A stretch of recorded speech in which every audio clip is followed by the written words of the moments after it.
Hey everyone, and welcome back to the World of Warcraft news. It has been quite the week. First, over 1,800 of you joined our Discord. It's a lovely community that's developing over there. I'd highly recommend checking it out, especially the Lore Speculation channel. That's a great group of people. Also, it's Druid Month over on Patreon. Yet another gorgeous set of art from our game development team, and it's the best way to support what we've been doing. And on that, thank you for all of your support on last week's announcement video. Seriously, that was a massive morale boost to the whole team, and they all really appreciated it. Oh, and also, episode 4 of the Complete WoW History went up yesterday, so there's that. And with all that housekeeping done, let's get into the video. Okay, recruiter friends, let us begin with the most dramatic story of this week. Don't worry, there'll be actual game content later on if that's the only segment of the video that you're interested in. So, the recruiter friend system went away in June with Blizzard saying it would be back shortly. In the time between then and now, they also introduced Party Sync on the PTR. That is a feature that makes a whole lot more sense now, given how it seems like it will release alongside the new recruiter friend.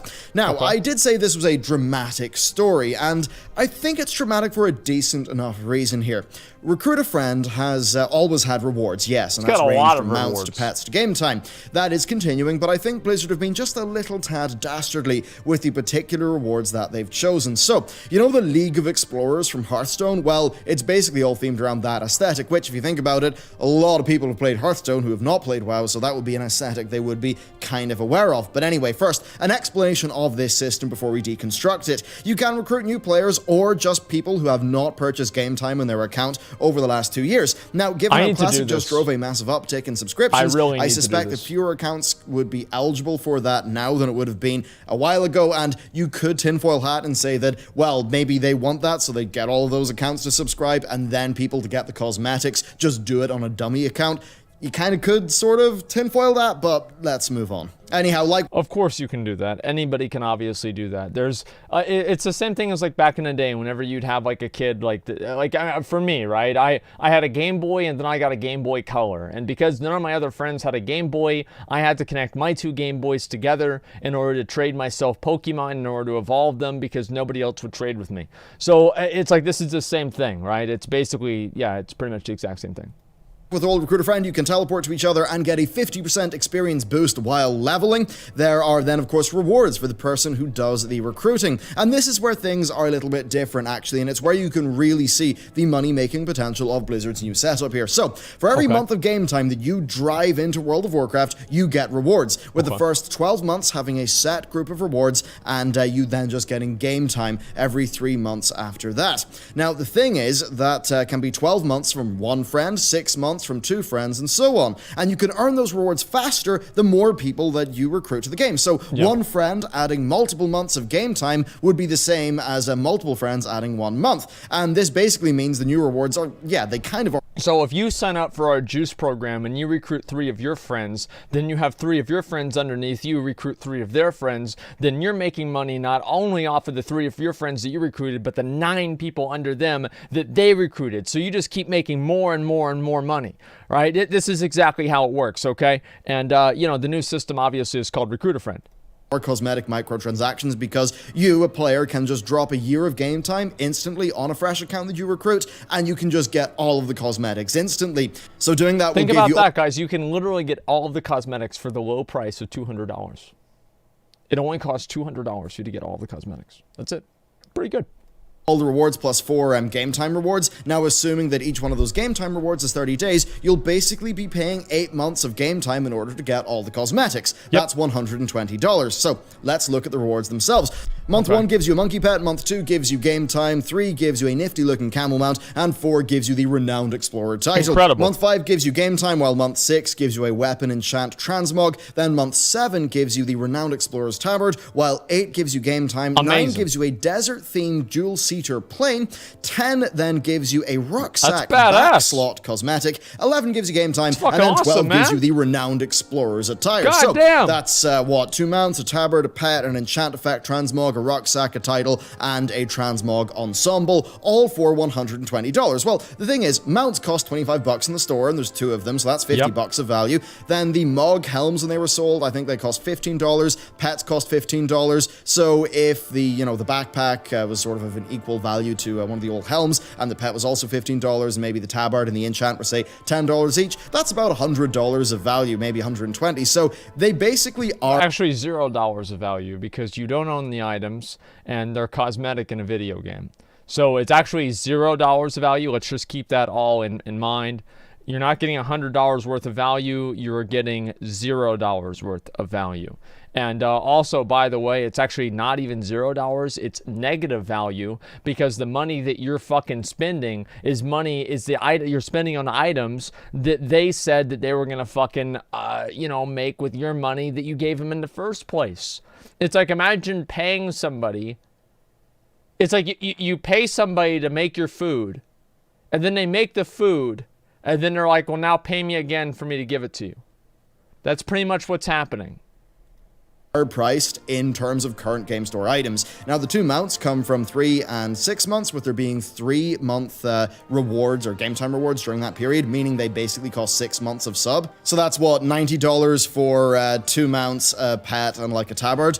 Point basically here is, right, that these are actually priced in the same terms as the current in-game store items, and given how you can get them instantly upon purchasing multiple months, they do effectively operate as traditional microtransaction cosmetic items. Yes. So understanding that angle to things, that is the read that many people have had on this situation. I think you can see that, yeah, like Blizzard are selling a cosmetic backpack, a transmog set, a tabard, and an enchant on basically the in-game store, and that is somewhat of a first for the game. Now, it's worth saying, this new stuff looks gorgeous. The art team, as always, have absolutely outdone themselves. They're incredible over at Blizzard. So I won't lie, I think these look amazing, but it obviously has kicked up controversy for a few reasons that I do think are valid. Why. So first, there's always the argument that these would be best used as in-game rewards, in this case, particularly for archaeology. Now, that's really a fair criticism. Archaeology is one of the game features that has, I think, the most promise, but the least delivery. It doesn't, like, here's the problem with archaeology, is that you literally just run around.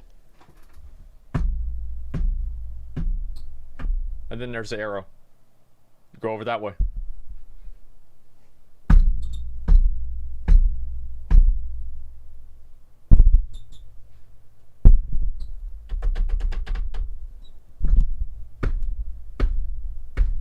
Oh, wow! 4 fragments! Only 150 more to go before I can identify another item that's not good because it won't be pristine. Woohoo! Listen, archaeology sucks. It's sucked ever since the beginning. And it's only gotten to suck even more and more and more. Now that they've added a separate level of artifacts with pristine artifacts, and there's like achievements and everything associated with them.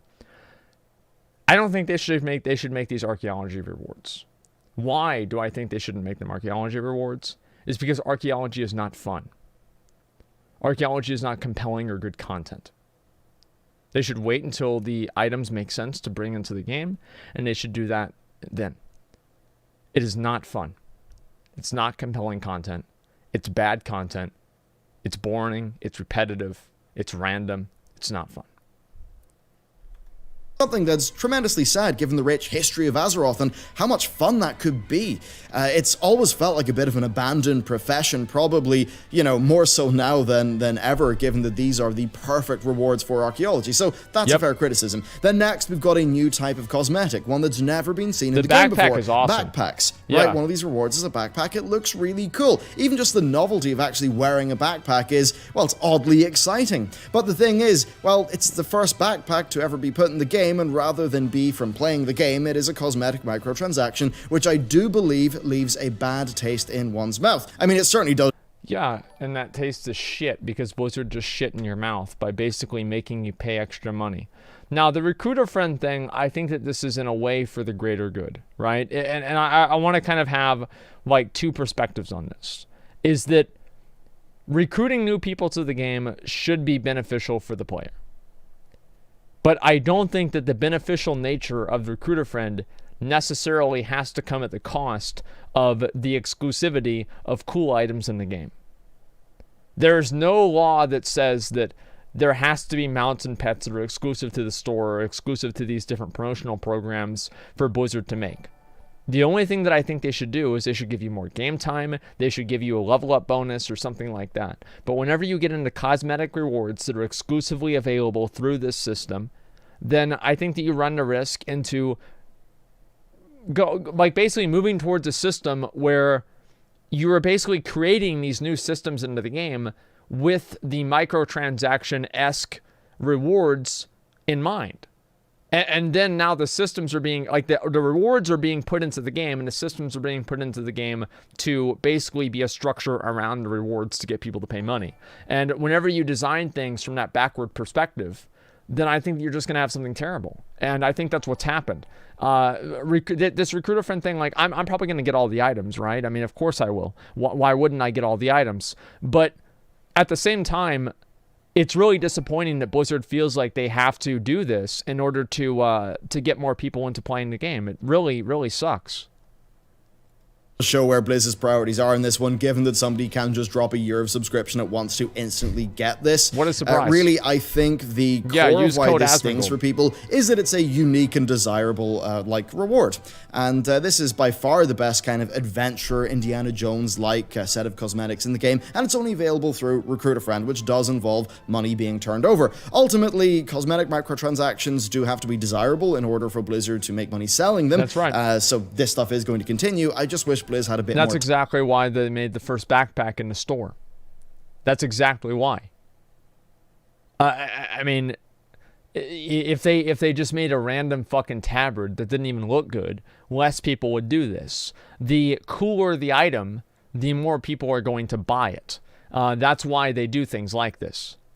Hacked with it. And based on some scuttlebutt I've heard, let's just say expect stuff like this to keep on going in the future. WoW certainly doesn't make its money from subs alone. Sure, subs are important, but as a Blizzard PR person said themselves to me, and this was them in an official capacity, not even a back channel or anything, cosmetic microtransactions are important to Blizzard to the point of subscriber numbers no longer being an accurate representation of the game itself. An official Blizz person said that to me. So, as always, look, with these... What a reassuring thing to hear.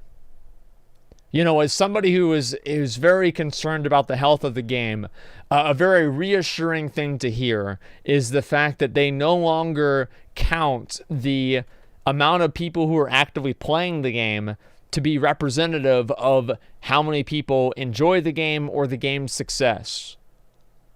Like, oh yes, that is just, oh boy, we're so happy now. That's amazing.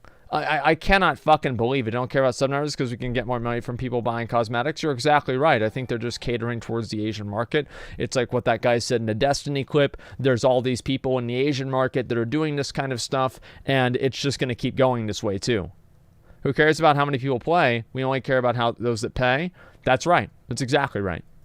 Segments about the money side, when I do them, my goal is to deconstruct the business model so that you fully understand it. We're in an era where intellectual property has replaced much of culture, and where fandom is often abused by faceless corporations who really don't care about you. And while many will defend this store, remember this is the same Activision Blizzard who axed 800 staff earlier this year. This is the same Activision Blizzard that underpays staff for its area, basically exploiting passion for, exploiting passion and the fact that people just want to get into Blizz, and not really compensating them at sort of standard industry rates. So as much as, we can all love World of Warcraft and Classic and, the lore of the game and all that, I do think it's worth being very skeptical of elements of the business side of things, as much as they're...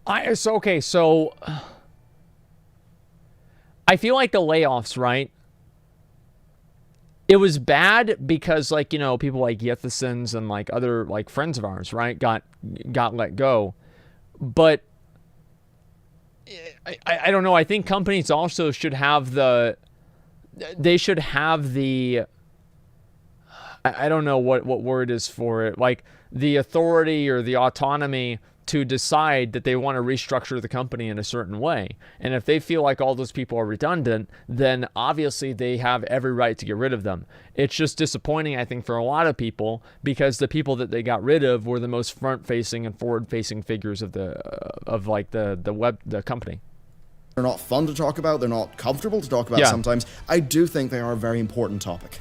Anyhow, with that exciting business covered, let's talk about patch 8.2.5 because it has had another PTR build, and while it doesn't really add much that we can see, it adds a lot we can speculate about. First, the splash screen confirms that 8.2.5 will see the end of the war campaign. It features the art of Sylvanas and Anduin, clearly teasing a large confrontation between the Alliance and the Horde forces, and if you think about it, they're probably going to tie off the war campaign in order to like funnel us into some massive event in patch 8.3. So I think quite clearly what we're going to be seeing is, you know, our Alliance and Horde Rebel characters waiting for Sylvanas' revenge and Thunderbluff, and that's going to be probably a massive storyline.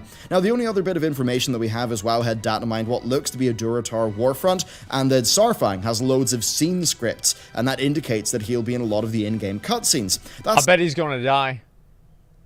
I bet Saurfang's going to die 100%, dude. Because, like, that's why I bet they're bringing back Thrall, is because Thrall's going to come back, and then, because if Saurfang dies, then, like, the orcs have, there's, like, no, like, who's the orc leader? No one. Like, what other orc is there? Like, you guys think of another orc besides Saurfang and Thrall? Etrig? Okay, exactly. Yeah, Rexar? Yeah, Etrig. Nobody cares about Etrig. Okay, like, literally, here's how little Blizzard cared about Etrig. I think most of the time in the game, you didn't even have a dialogue interact option with him. You would just click on him and it's like, oh, there's that orc with that name. Like, you couldn't even talk to him. Like, he's just there. It's not all, though, because the recent build also added 2 encrypted cinematics. Now, here's the thing about these. Combined, they're very long indeed, clocking in at 3 minutes 18 and 6 minutes 18. Okay. Now, it has been pointed out by some that these times are quite close to the Old Soldier and Lost Honor cinematics, but I think we need to take a deeper look at that one. Lost Honor is 6 minutes 21 on YouTube. Its first 7 seconds is the Blizz logo, and the last 21 seconds is the Battle for Azeroth logo and the YouTube end card. And while I could see Blizz display their own logo at the start of the Old Soldier cinematic, I highly doubt they'll just leave 10 seconds of the BFA logo and then 10 seconds of a YouTube end screen. So remove those, and Old Soldier is down below 6 minutes runtime, so shorter than the encrypted cinematic we see here.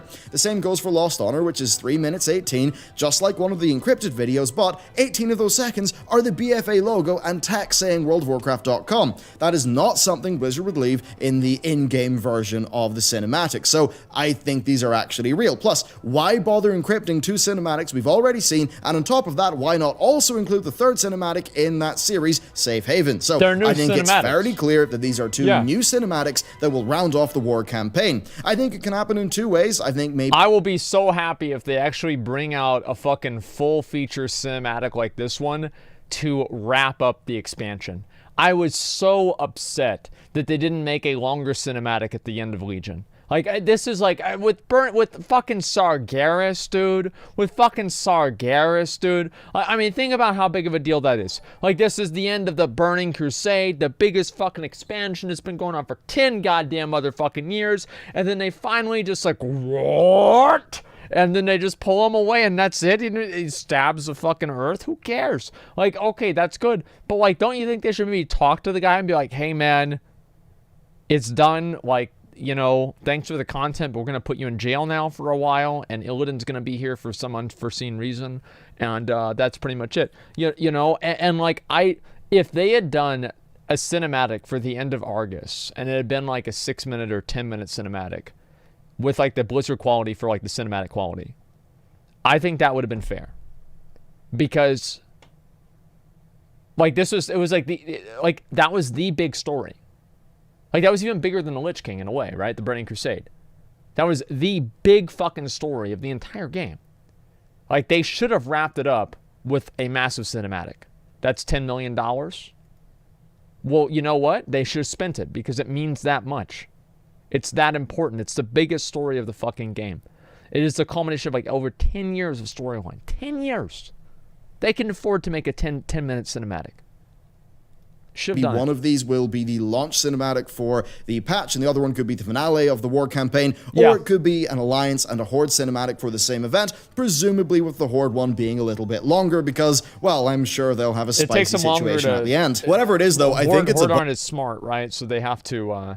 it takes them longer to get the same idea, right? So like a 3-minute cinematic for Alliance to convey a message is the same as a 6-minute cinematic for Horde because you have to repeat things for them because it's just not stupid, you know?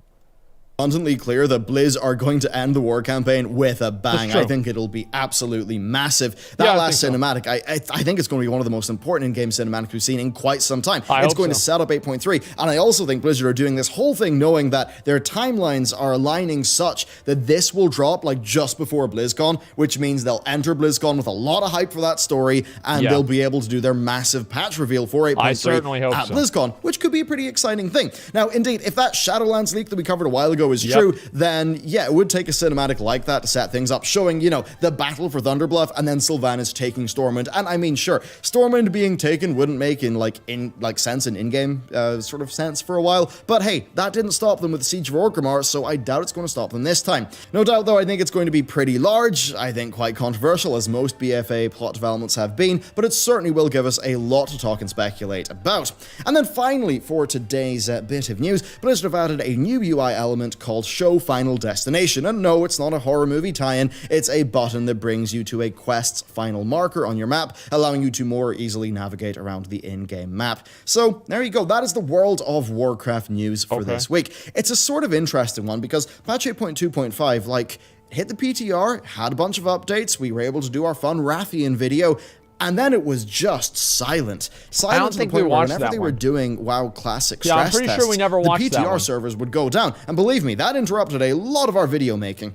But yeah, it's kind of interesting. That's beginning to heat up now. We did do previous videos speculating the release date of 8.2.5, and they pretty much put it in mid to late September.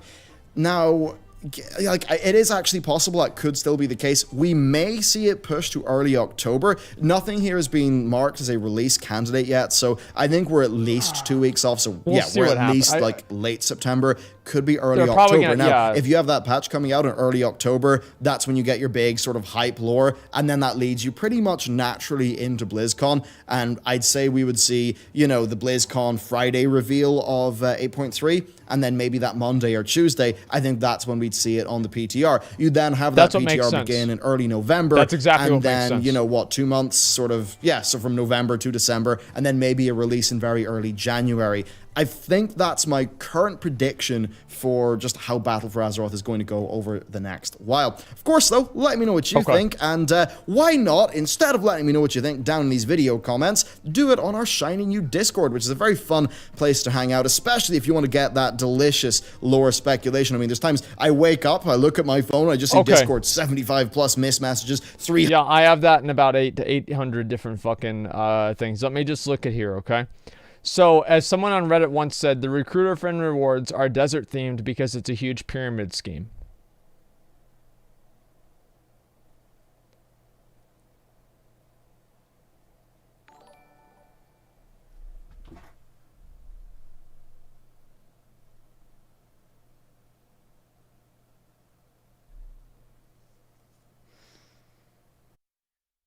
Shit. Shit, that's true. What the fuck? Wow. That's actually really good. Holy shit. Give me 1 second here. Let me read the rest of this. Wow. In a game where cosmetic is the only real reward, this is pretty disgusting. That's right. There should have been in-game rewards for archaeology profession, not microtransactions. I think I'll just wait until all this ends up on the store. I have no friends that want to play WoW. Yeah, I can understand that. I hope we don't get a transmog cloak and toy like we did last year for the BlizzCon virtual ticket. The only reason they did that is because they knew that people would still buy them just to play the classic demo. That's the only reason they increased the prices of the BlizzCon ticket last year, is they knew that if they did that, people would still buy it. It was more inelastic because people were just so hyped up to play classic for the first time. It's obvious that's what it was. Let me look over here. Blizzard made a game for dressing up and nothing more. Yeah, that's right. I order pizza and this instantly pops up. Good times. There you go. Let me read this here. Let's be clear about something on this too. Final Fantasy XIV does have a cash shop with cosmetics. However, a good 80-ish% of those can also be gotten in-game or were available in-game through special events and fan fests. They've been put up here by people that missed out on it or are new players who might want to get those. Some things like certain poses and the experience boost gear are only available through the cash shop, certainly, to be expected. Not expected, but okay. I actually can't think of a single item on top of my head that's available in the WoW game to get in a world that's on the cash shop now. Well, yeah, because that's not a good way to do things. Like, I don't even know. Like, they're both bad. I mean, they're both bad. It's like, how are you going to say they're both bad? Like, this is like, oh, do you want a turd sandwich or a fucking giant douche? It's like, you want to get fucked in the ass or you know, whatever else. I love archaeology and WoW. No, you don't. No, you don't. I guarantee you don't. I bet if I looked at this guy's fucking armory, he would not even have the pristine artifact achievements. I guarantee you he's fucking lying. Like, nope, no. This is the, oh, I love that. So fun. And then I look at their fucking armory. They never do it. They never have it. Like, this is ridiculous, okay? Blizzard's really going overboard with this, getting quite disenchanted with the future of WoW. Well, then just go play Classic. This is kind of sad to see. Makes me appreciate Classic even more whenever I see these kinds of things. It really is getting even worse with the store. What the fuck does Recruiter Friend have to do with desert exploration? Well, simple. They're exploring the desert of BFA because nobody's there. Renowned Explorer title. What did you just explore? Money sinks? Yeah, you explored your bank account. You let Blizzard do the same thing. Wow, I love this set, but it's bullshit. Needing friends to sub for 12 months is ridiculous. Yeah, exactly. What I learned from this video, Bellular adjusts his glasses like an anime character. If Asmongold isn't Bellular's biggest Patreon supporter, then he certainly should be. The man gives him something interesting to show his followers and subscribers every day. True. We'll give that a +1 right there. About microtransactions are ruining video games.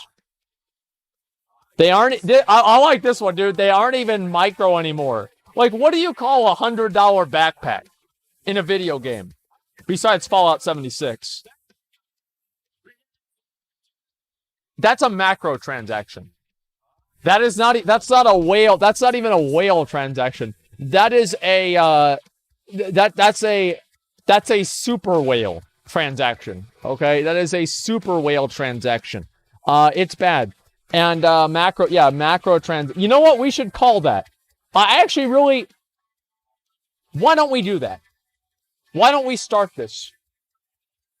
Any microtransaction that's more than $5, call it macro transaction. Because this is ridiculous. Because like microtransaction, it diminishes. It makes it not as much as it really is. It's like, oh, it's just a little microtransaction. It's only $35. It's a microtransaction. No, it's not. That's literally more than a video game. You can get an entire game. Like this is ridiculous. Okay, it's absolutely fucking ridiculous. Tweet it. Macro transactions.